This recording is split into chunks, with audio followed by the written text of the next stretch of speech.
Alright, we're nearing the end. So we're going to take our sketch right here and we're going to create an extrusion.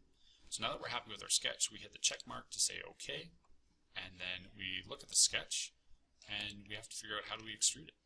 Okay, so what we're going to do here is click on the face, and you'll sort of see that if I click on different areas, or not even click, if I just hover, they highlight orange to give me different selections. And what I want to do is click on what's known as the face. So the continuous connected area here between all these circles, ignoring the construction lines, because remember, those are just guides. I'm going to click on the face, and I can see, hey look, that's the general shape that I need. All this orange area is what I'm going to extrude.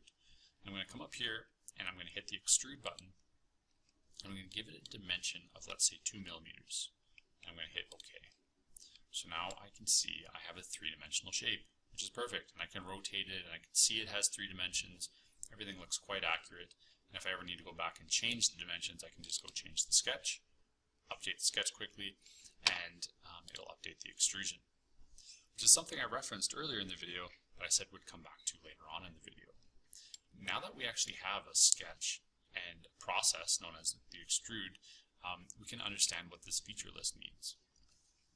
The feature list is read from top to bottom, just like all the coding we do in class.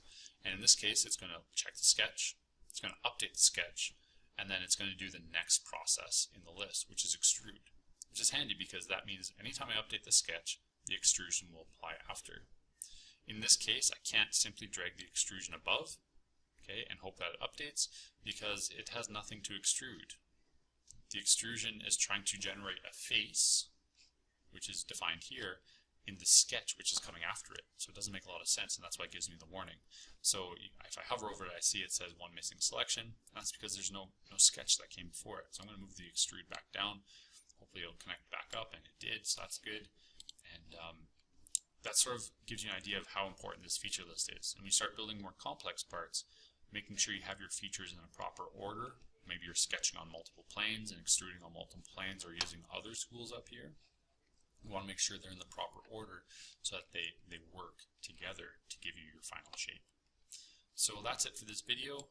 At this point you can stop if you are not looking to print this off and get it on the printer. But in our next video we will look at the extrusion process itself, and sorry, not the extrusion, the export process, and how we can get this into something tangible.